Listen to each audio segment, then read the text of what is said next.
What's good, y'all? Welcome to my review for this week's episode of the Thousand Year Blood War anime. Once again, another phenomenal episode, ladies and gentlemen. Art animation was incredible as always, especially with Toshiro's eyes. That looked amazing. And yeah, next week, that is going to be the big one. If you know, you know. I'm not going to get into it for spoiler reasons. Now we don't want to spoil the anime onlys, but next week is probably going to be insane if what I think is going to be in next week's episode is going to be in next week's episode. But yeah, for a couple things I want to quickly talk about real quick, guys, before we jump right in. First off, happy Halloween, everyone. Great time, for a Bleach episode to drop of episode show about, spirits and soul reapers. Perfect time watching it on Halloween. Hope y'all are staying safe or enjoy your harmonies, however you celebrate Halloween. I personally am going to just be watching some horror movies after I'm done recording this review and get it up for you guys. But yeah, first off, we find out that Viz has fumbled the ball even more than they already have with this series. I don't know how. Like, first off, we had all the stuff with the marketing and, of course, the simulcast and all that shit. But now, recently, it is, and with the dub also starting to air this week, I believe. We found out that actually Viz has not contacted the dub VA for Kenpachi at all. Why? Like, this just doesn't make any sense, man. But whatever the case may be, well, I don't know what's gonna happen with that. If Kenpachi's gonna be recast, or they're gonna finally talk to him about that. I don't know what that's about. I thought that was weird. Regardless of such, man, let's just jump right into the actual episode. So we start this one off after we get through the little recap of the first three episodes. We basically pick up right where we left off with the Serete as the Quincy's invaded. We find out that there's been over 1,000 deaths in like 7 minutes since this has started. A lot of Soul Reapers are dead, obviously. And so we get back to where we were with knockoff Aizen as he's facing up, I guess, who I'm assuming is leader of this group of Quincy's. I'm assuming, just judging from how he carries himself. But so he's like slowly approaching these guys. He tells them that if you're scared, you can leave. The Soul Reapers do not budge. And of course, fake Aizen is the one that charges right towards it. And of course, he is first to die. Gets sliced in half. This I thought was really cool. This I thought turned out really cool. Where the dude literally gets like sliced in half, and you can actually see. This is probably the clever way they got around the censorship, where you see his body just split open vertically, and then as the blood splatters on the ground, it actually pops up the title card, which I thought that was pretty clever. That's when we head over to the captain of the third squad as he meets up with another one of the Quincy's by the name of Naja Coop. I'm probably mispronouncing that, but he meets up with him. He tells them like, or rather, the third captain says that whenever he's near Izuru, he gets flashes inspiration. With his guitar out, melodies come out of him like tears. He's like, oh, don't worry, you won't be weeping because I'll kill you in 5 minutes. Like, but with so many of my men dead, that there's no way my guitar couldn't weep. We're already weeping. That's when we head back over to one of the other court guard squads as we see another Quincy by the name of not. I'm probably mispronouncing his name, but this dude has these mini spikes just going through all the different Soul Reapers that somehow cause him to scream bloody murder as they're dying. This obviously eventually scares off the last remaining Soul Reapers that were already there. One of them stays, and as slowly approaches him, that's when of course Renji comes in there to save the day. So fucking cool to see Renji, man. You look so badass, man. Ugh. Good times. That's when we head over to Kamamura with Bambiette. Gotta say, Bambiette's Japanese VA sounds very familiar to me. I don't know if she's been, if you guys know of other shows she's been in that I probably have seen leaving the comments, because her voice sounded very familiar. I don't know if she was I feel like she was maybe Nagatoro or something. Not sure, but her voice did sound very familiar. So she's slicing up Soul Reapers left, right, and center. That's when we get some quick cuts to the various other captains, find the Quincy's. We see obviously Toshiro, Soifon, etc.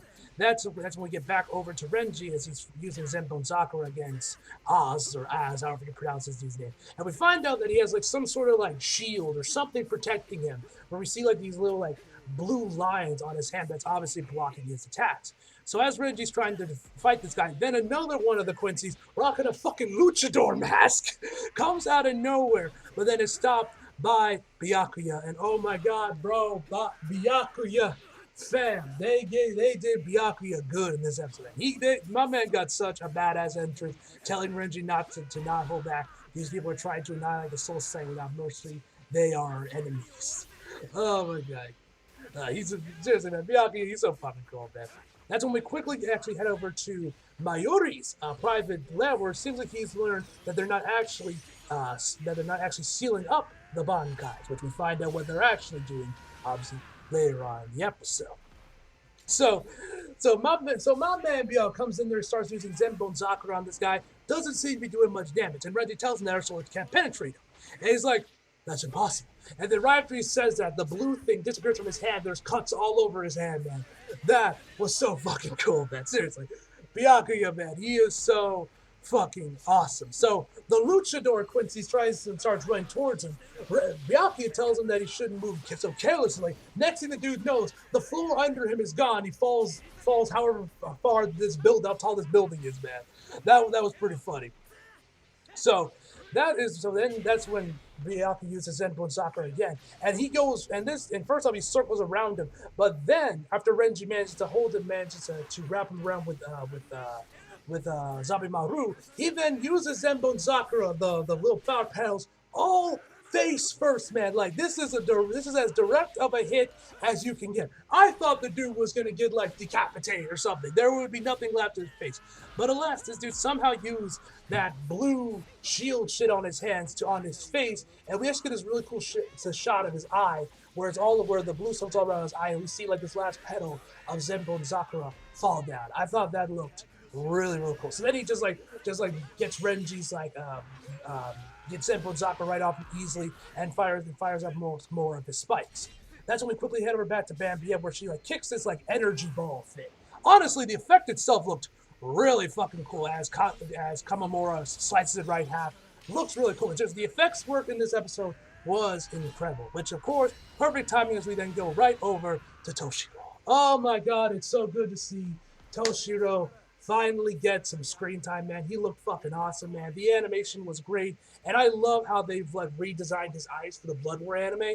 It looks really fucking cool. So the Quincy manages to break through his ice, walking this, and I thought his weapon was pretty cool. It was like this like Wolverine's claw type thing. It kind of looked out of metal, where it looked like Wolverine's claws. Looked really cool, man. So they start fighting. Toshiro tries to slash him, and also gotta say, the sound design in this episode was also really good with the sound effects they used for like when the Zanpakuto toes are clashing and everything, where you just hear this dong as he tries to cut him.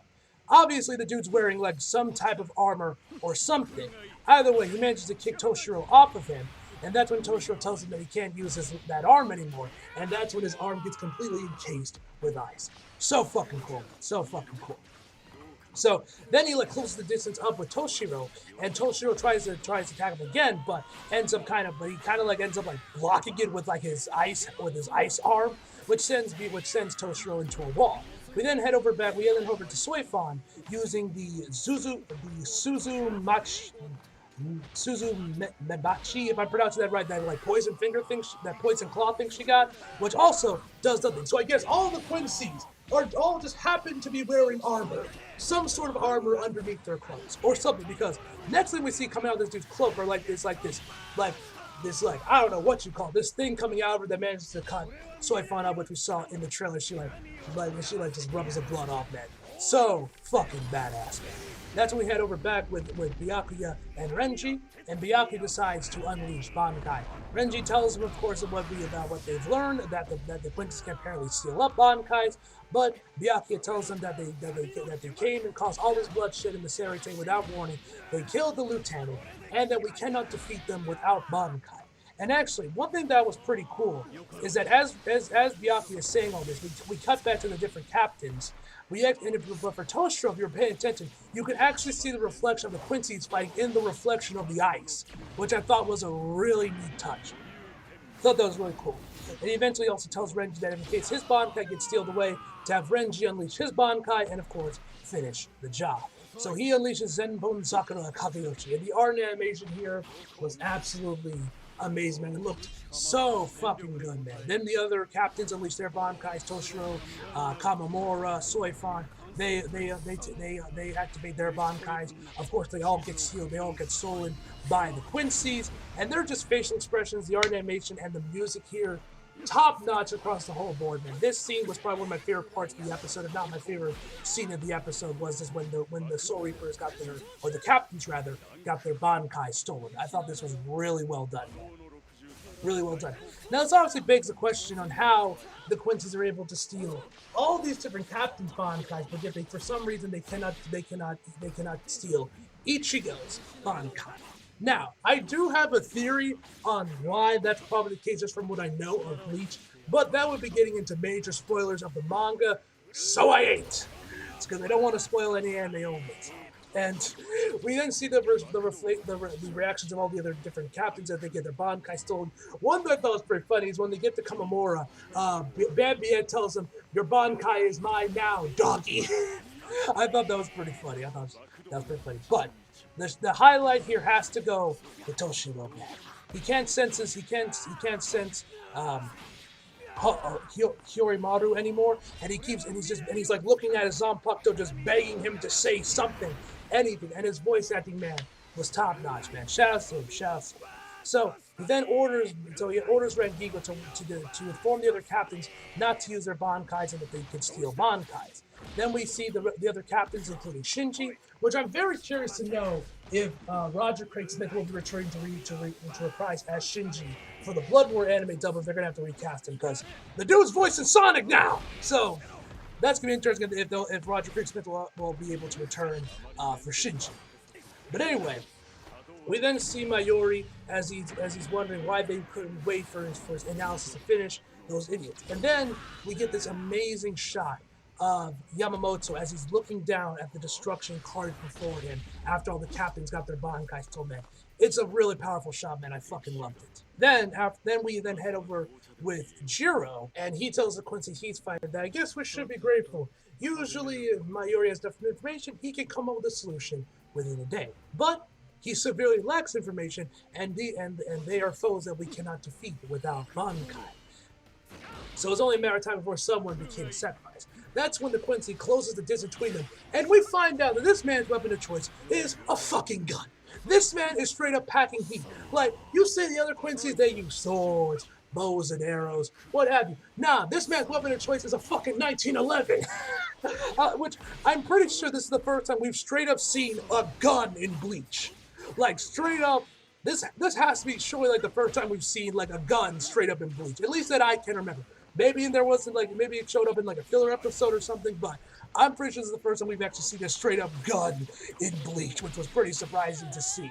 He eventually ends up shooting him in the eye, which I guess explains why he was missing an eye in the BBS renders when they were doing the first round of the Blood War all the way back in 2017. Before we head back over with Renji, he is about to unleash his Bankai, but Byakuya tells him Byakuya stops him, that they cannot afford to lose his Bankai as well. And so he's wondering how we're supposed to fight this guy as he slowly approaches him. We then see more shots of just Soul Reapers just getting annihilated by the Quincy's. We head over back to the control center where the dude demands to talk to Ichigo. That's when he's met with Urahara, as he's called him, and he's demanding him to talk to Ichigo. And he tells him, like, yeah, bro, he's currently in the middle of fighting a Quincy at the moment. So we're back to Ichigo and Kage, and once again, the animation here is phenomenal, man. Oh my god, so good. Ichigo is basically finishing up this dude as he's wondering even though he's like in his Bankai form, that Ichigo is still far surpassed him. Once again, like I said, the animation here is incredible. So, once he finally got him down to the ground, Ichigo asked him, why do you want to steal away my Bankai so bad?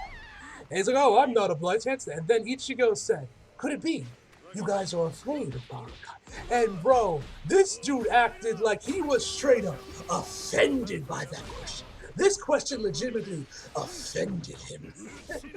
He says, and then he just starts screaming, of course not, like the wide entry fears nothing, and then as he's screaming, bam! Next thing we know, there's a hole in his chest from Urahara, who was able to distract him long enough for him to lower his defensive reishi to let him deal the final blow. So then he throws him the phone and tells him to go to the Soul Society. He gets inside the portal. That's when Chad or Hime meet up, and they tell him that Ichigo needs to go back to the Soul Society, that they need to keep tabs and analyze this guy. So he's sliding his way in there. And the control center is telling him that they don't steal away Bankais, that they actually are stealing Bankais. And he, of course, Ichigo is shocked by this. And Urahara explains some of the new powers they have learned, like the Von Stern Ditch, the blunt, and of course the actual devices they actually use to steal away the Bankais, called Bankai plundering. Get straight to the point, I guess. So, as Urahara is explaining all this to Ichigo, the portal that leads into the Soul Society still gets sealed up. And then we find out that Kage is not dead, because we see that Urahara has an arrow in his back, and there are 2 holes in Shad, both on his arm and his stomach. I'm pretty sure Orihime also got struck as well. So somehow this dude is still standing up, and he goes on about how I was given orders by His Majesty to take out Ichigo, to keep Ichigo at bay no matter what. So then he fires up another attack that hits Ichigo and puts him in, that basically seals him up in this circular prism. It reminded me a lot of that scene from The Incredibles. You guys remember that movie? Did you guys remember the scene where when after Mr. Incredible finds that computer that tells him all about the machines, and like those cannons come out there firing like those rubber sticky ball things that completely enclose on him? It reminded me a lot of that scene. It was kind of shot similar too. So then he fires off another arrow that seals up the opening to the portal. So Ichigo is completely stuck in whatever purgatory that he's in there, as he has to wait until the Soul Society falls, and that, ladies and gentlemen, is where the episode ends. Phenomenal episode, man. Absolutely incredible art and animation as usual, man. Super excited for next week. If you know, you know, because that's going to be quite the episode, man. And yeah, this episode's fucking incredible, man. I'm hyped for next week. So, overall, I give this episode a 10 out of 10, guys. So, hope you guys enjoyed the video. If you like, if you did, subscribe if you're new. Follow my social media if you feel like it. Links to box below. And as always, come back for more. See you guys next time, and happy Halloween.